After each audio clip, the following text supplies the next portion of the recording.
చూడండి, సైతానుడు ఎంతో సులువుగా చిక్కులు పెడుతున్నాడు.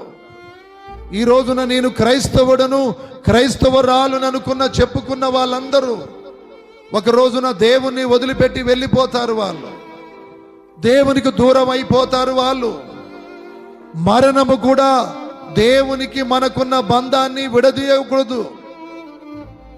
మరణము కంటే బలమైనది ఆయనకు మనకున్న బంధం.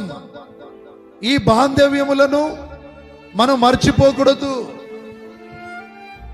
చిన్న చిన్న సమస్యలకు దేవునికి దూరం అవుతున్నారు, మందిరానికి దూరం అవుతున్నారు. ఏదో జరగాలన్నట, ఏదో చెప్పాలన్నట.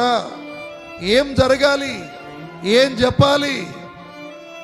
మోకరించే చేత కాదు, ప్రార్థించే చేత కాదు, వాక్యము చదివే చేత కాదు, పరిశుద్ధంగా నీతిగా యథార్థంగా ఉండడానికి చేత కాదు. కానీ ఎవడో ఏదో చెప్పుతాడట, ఆయన ద్వారా నువ్వు బతకాలన్నట. అలా ఉండొద్దు. నీవు సత్యమును గ్రహిస్తే సత్యము నిన్ను స్వతంత్రునిగా చేసేది. నీవు స్వతంత్రుడవైతే నీ కాళ్ళ మీద నువ్వే నిలబడతావు. నీ విశ్వాసము, నీ ప్రార్థన ద్వారా నువ్వు బతుకుతావు.